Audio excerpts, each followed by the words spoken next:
Shalom again. This is Hakam ben-Emmett with another TWS Middle East situational analysis, analytics, informatics, whatever you call it, short video. Hope everyone's been well. Yes, my company is the Torah Watchman Show International. Hope you enjoy the ride. I get all these brilliant ideas when I'm driving. I don't know why. But anyway, here it goes. Let's talk about the Memorandum of Misunderstanding, okay? We're coming to that 60 days mark, right? As of today, right? And we have no game plan after that. We have no game plan. And I just heard an interview where President Trump says he is in no rush. He has no time schedule. Yet our boys and our women, our soldiers are in the Middle East now. Like the USS Abraham Lincoln, they've been there for months. They're getting tired and fatigued. How can morale be good in this kind of situation when you're not listening to the military generals, the admirals and colonels and people like that?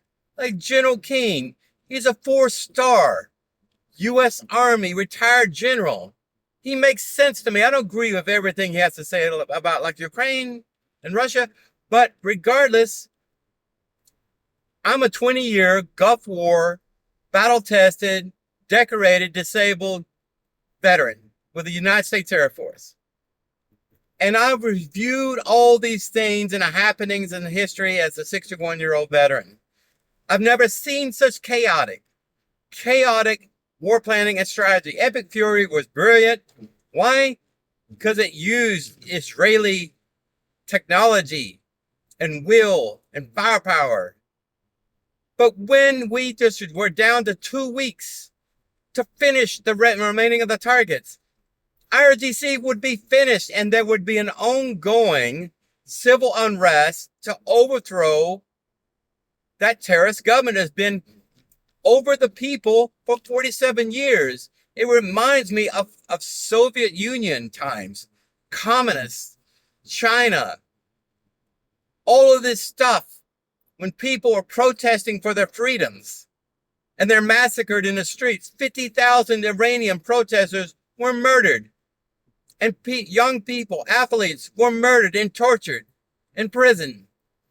And we allow these musters to continue. President Reagan says we do not negotiate with terrorists. We don't. Until this president. And I love President Trump. I voted for him 3 times. My whole family, whole Muskoka voted for him. But this doesn't make sense. It doesn't. I hope you hear what I'm saying. I'm a proud American citizen. I'm a Gulf War veteran. And I'm giving you honest analytics here. What's happening will not work. Iran, the IRGC, is declaring victory here. Why? Because they can hold out longer. And everyone says they're broke, they're bankrupt. Yes, their economy is ruined. But who do you think is funding them, if not Russia and China? We found out what's happening in Pakistan, the so-called allies that was brokering this last peace deal, whatever. The same people that were keeping Osama bin Laden there for like 7 years or so. Who is friend and who is ally in here? Saudi Arabia is the one that told President Trump to stop the war planning. He was planning to have an Epic Fury version 2, the end of all wars there. And Saudi Arabia said, no, put a halt on it. I'm not allowing you to use my airfields. And I'm going to talk to the UAE. They're not going to allow you to use their airfields either. If you go to war against Iran, we're tired of it. Of course we're tired of it. Everyone is. We didn't start this war. You remember October 7th, 2023? Soon after that, 5,000 something missiles aimed at Israel. How many Americans have to die? 1,000 Americans altogether since first Gulf War died at the hands of these bloody Iranians. And I'm not talking about all Iranians. I'm talking about the IRGC, the mullahs, everyone else there. Why are they doing this? Because it's the Quran. Why are they doing this and where's the motivation coming from? It's coming from the Quran. It's coming from the mullahs.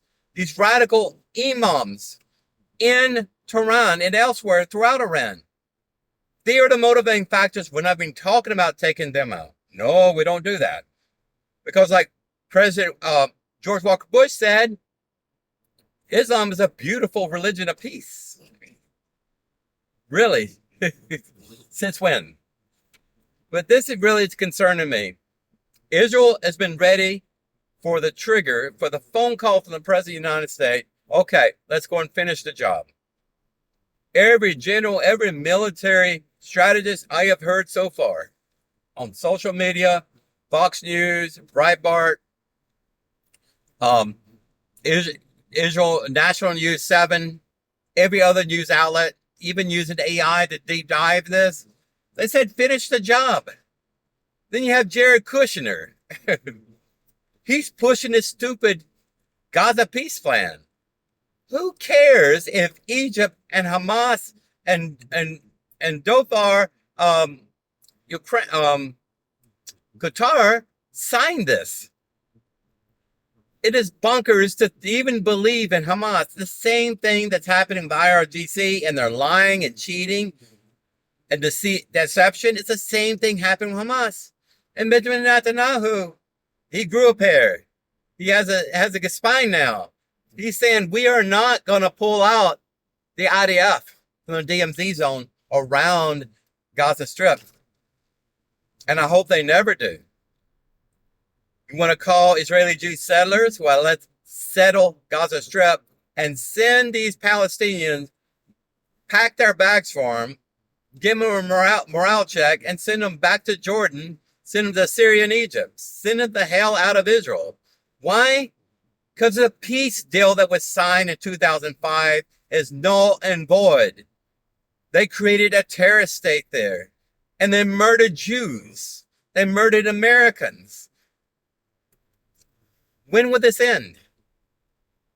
This is what's happening today. Everyone's talking about the anniversary, the 60 days of the MOU. Okay? What's next for tomorrow? Do we go back to war? This is what President Trump promised would happen. You remember? He promised. Either they sign and do what they were saying they're going to do, and they never kept the deal. This has been going on since April. This is crazy. This is about the ego of one man, our president, trying to make a deal. This is not Bob Barker and The Price is Right. This is not about making a deal. This is about eradicating a known Islamic terrorist organization from existence, expunging their existence from this earth. And we know where they are. We know where the military echelon is located. Mossad knows where they are. Just release Israel. Release Israel and they will do the job if we have the cowardice here in America not to do the job. Who gives a damn what the Arabs say about this? The Arabs contribute to Iran's current state of affairs today. And don't tell me they didn't. Like Oman, we just found out they've been having closed channels, communications with the IRGC for years. And they came up with this stupid agreement where they're going to charge tolls over the Strait of Hormuz and get fees and everything else. And it's back to that again. What about Pickaxe Mountain? That is the last nuclear site that we are aware of. And many people say the uranium centrifuges were moved secretly to that place, and it's 6,000 feet deep.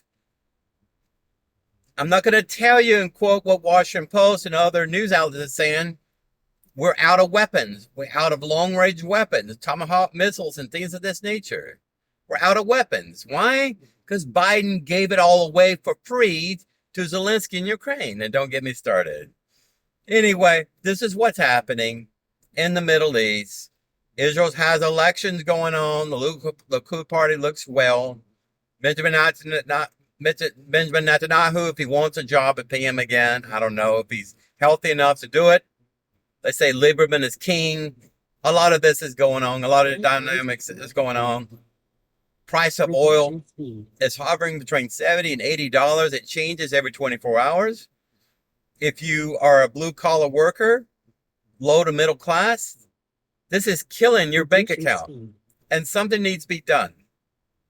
Something needs to be done. Even these Iranians have threatened to kill our president. And they put a 30,000 bounty on our armed services members. Did you vote for this? I didn't. Anyway, how come you are Ben-Emmett signing out to the next time? God bless you. Shalom Aleichem. Peace. If you've enjoyed this program, please click like and subscribe.